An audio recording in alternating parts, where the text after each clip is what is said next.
How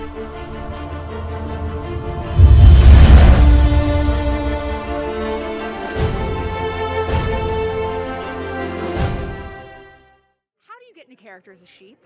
Well, um, I, I want to say I went to a farm and all that, but I kind of just, I kind of just, I don't know. I kind of just was like being myself, I guess, because I read the description and he seemed very similar, and I kind of just jumped right into it. I didn't give it.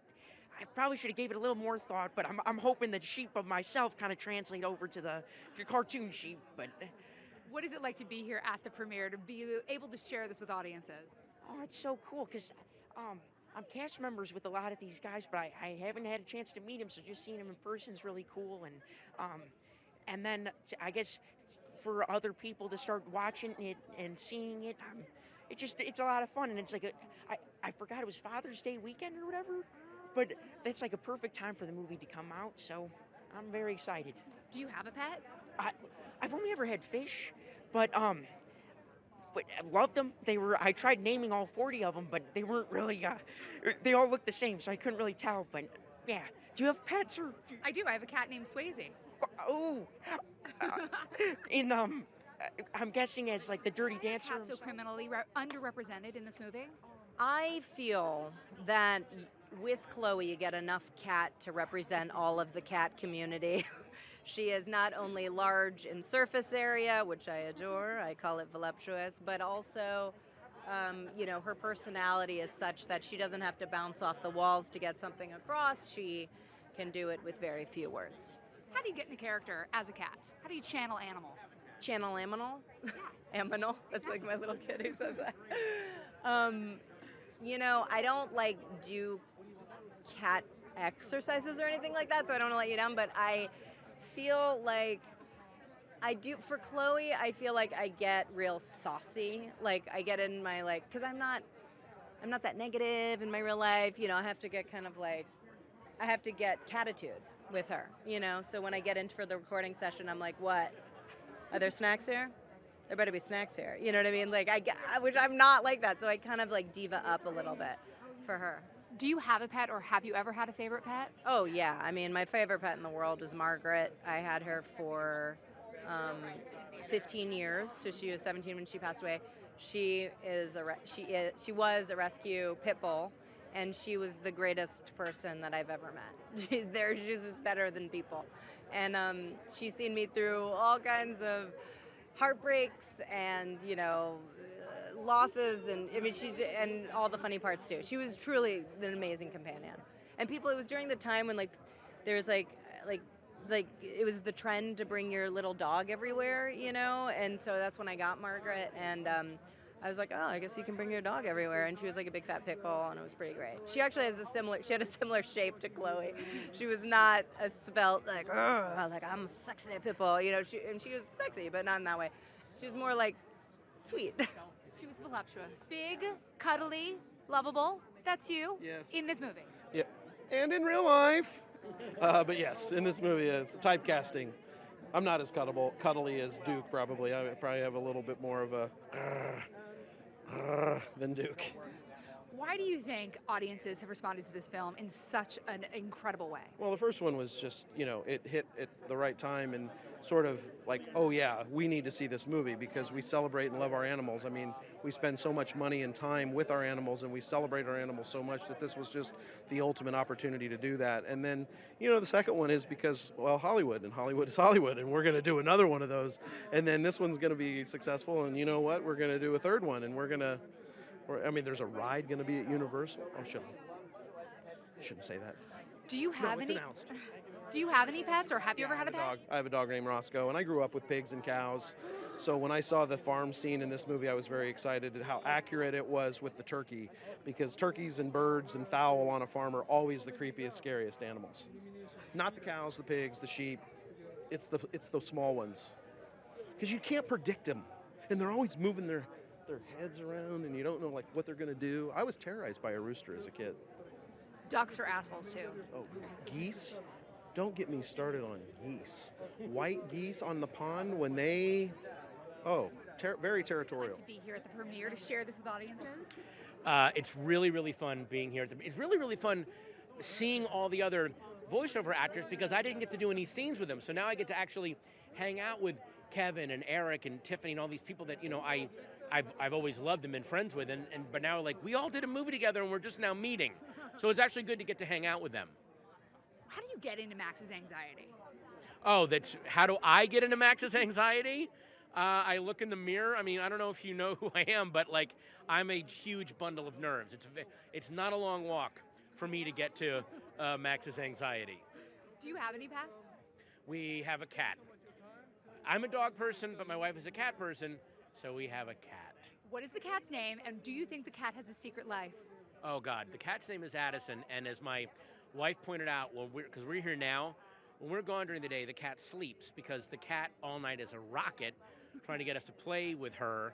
And I think what the cat is thinking is, I better get my sleep in now because they'll want to play with me at 3 in the morning.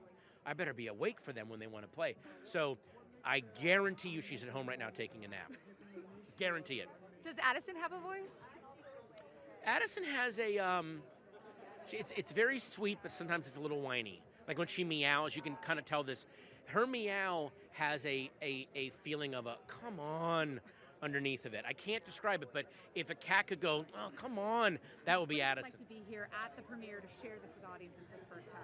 Well, I love the movie. I'm always like helping animals, helping shelters in Mexico and all around. So being part of this movie, it's really my pleasure. It's an honor. How has Snowball evolved since the last time we saw him? What? How has Snowball evolved since the Oh, last time? well, now he believes he's a superhero.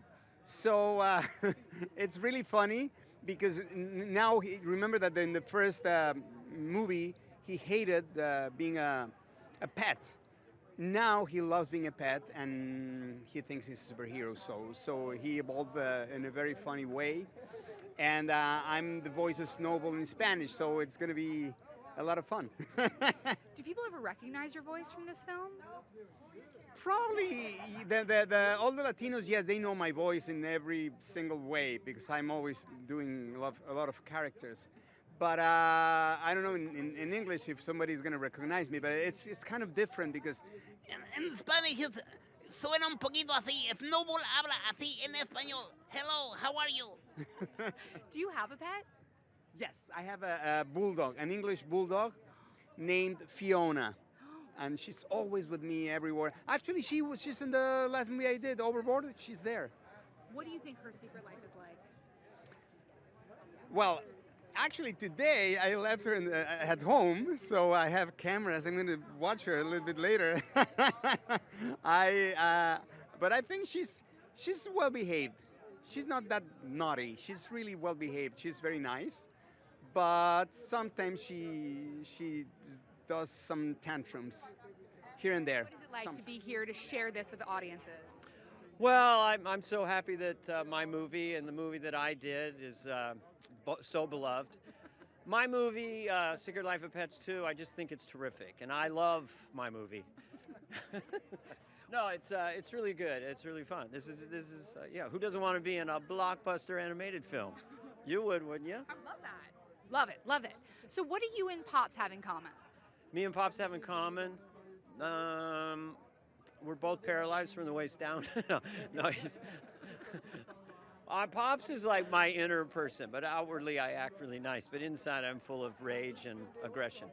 Perfect. Do you have a pet? And if so, what do you think their secret life is like? No, I don't really have a pet currently. I had a pet cat as a child, and a dog, and they loved each other. They were puppies. We got them in 1969 in July, and Boots and Pepe. And when man landed on the moon, Boots and Pepe ran around the table for 20 minutes like in celebration. I never understood whether they got that man had landed on the moon or it was a coincidence. That's a true story. Freaky. True that Kevin can only do a great movie if you're in it with him? That is not true. It is not true that Kevin can only do a great movie if I'm in it. He can only do a great movie if I say, go ahead and do that movie, Kevin. Absolutely right. How do you get into character as a Shih Tzu? The way that I get into character as a Shih Tzu, I stretch with a downward dog, and then I go, and then I'm ready. She ready. Do you have any pets, or have you ever had pets? Oh, I have several pets. I have 2 dogs, 1 blue-nosed pit bull, 1 Maltese Yorkie mix, and I have a cat. Why is the cat last? And a brother. Because the cat's the last one I got. I have the cat from the movie Keanu. I did that movie Keanu. So Keanu lives with me. So there's 2 famous pussies in the house. Me and... Don't put that part in. Just 2 famous cats in my house.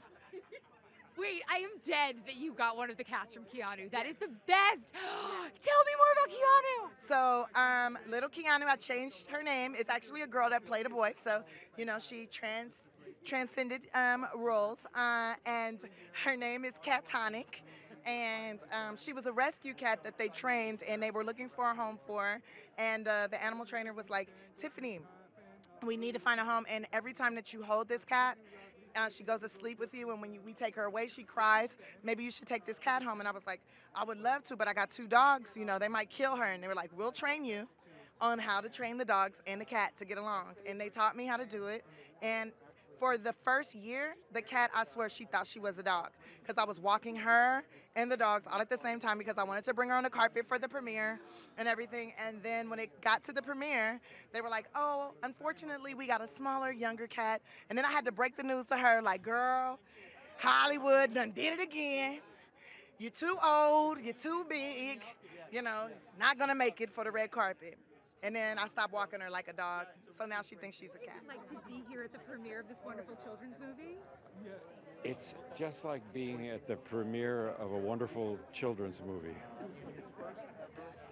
Do you have any pets? And if so, do you think they have a secret life? I have pets, and if they have a secret life, they've wisely kept it secret from me.